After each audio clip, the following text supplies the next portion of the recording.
Prime Minister Narendra Modi is heading to Israel at a moment when West Asia is on a razor's edge.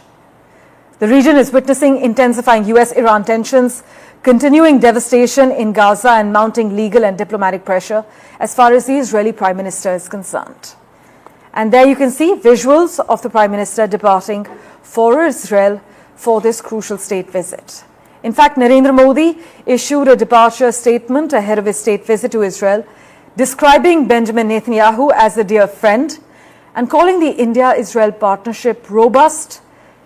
In fact, Mr. Modi has also said discussions will focus on defense and security, on water management, agriculture, science and technology, trade and investment, and people-to-people ties.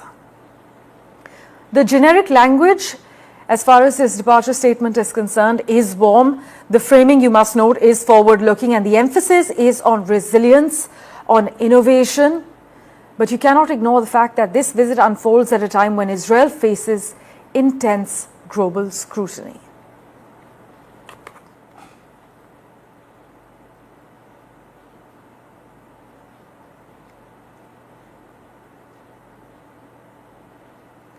Meanwhile, you also must crucially note that Netanyahu has floated the idea of a hexagon of alliances, positioning India alongside Mediterranean and Gulf partners in a bloc designed to counter Iran.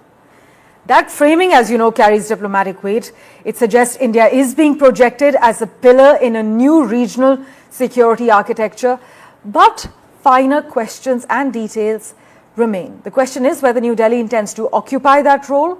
There are also hard security realities one cannot ignore. Israel remains one of India's top defense suppliers. A fresh memorandum of understanding was signed just days before this visit, reinforcing joint production and tech transfer as well. So from missile systems to drones to cybersecurity tools, the military relationship is dense and operational.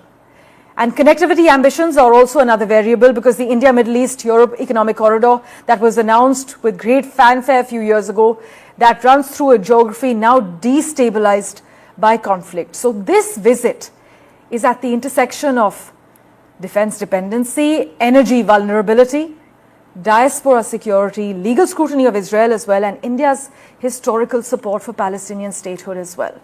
Gauri Dwivedi now joins us this morning as the Prime Minister departs for Israel for this crucial visit.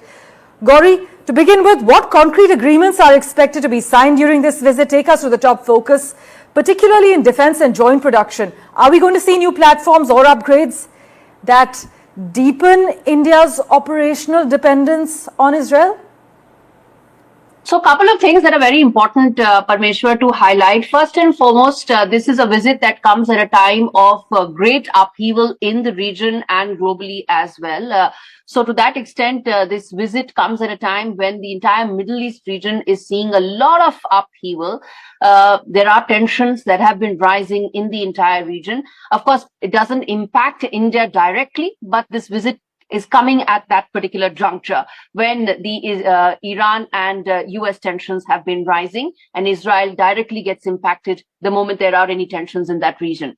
Second important aspect is this is a visit where, in fact, the departure statement that the Prime Minister also put out, the government put out, very categorically highlights the focus is on two aspects. One is trade. There's a free trade agreement that is likely to be signed up between India and Israel. And the second leg of, and the second piece of this entire visit is going to focus on shared commitments with regard to shared defense and strategic ambitions. And to that extent, trade, defense, technology are essentially going to be the key highlights and key aspects of this visit of the Prime Minister.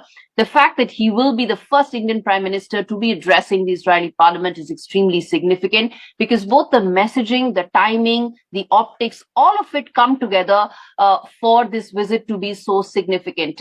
Remember, there's also going to be an address to the diaspora by the Prime Minister. There's a very large, vibrant, thriving Indian diaspora in Israel, and the message from the Prime Minister. And remember, this has been his long-standing, foreign policy diplomatic initiative all along, which is to engage with the diaspora, commit them to the larger growth ambitions of India. So for him to be addressing the diaspora is going to be significant. In terms of this specific aspects of what the joint statement that was made by the Prime Minister before his departure statement really highlights that even from a technology point of view, remember there are specific areas both in defense and civilian technology where Israel is actually a world leader. And getting those tech aspects ingrained and embedded into India's growth is going to be extremely significant. So in all, these are the three aspects of this visit that is going to be extremely critical, both from a timing, from a messaging, and of course, from a larger takeaway point of view.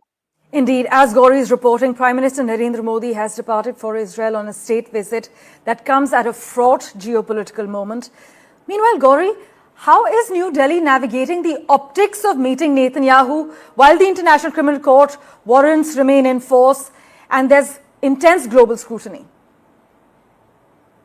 See, none of this has happened overnight. The fact that, those international criminal proceedings that are taking place, those are things that haven't happened overnight. So that are not going to likely have a direct bearing as far as this bilateral relationship is concerned. This comes after the last visit the Prime Minister made to Israel was in 2017. Since then, the bilateral relationship itself has been upgraded. It's of great strategic importance. And to that effect, this is going to be more from a bilateral point of view. The takeaways are going to be significant to that extent. Of course, geopolitical aspects are going to matter, but they're not going to weigh in on what the objective of this visit really is. The objective of the visit, where in fact Prime Minister Netanyahu also pointed out, and you mentioned that as well, that the hexagon of allies has India as it.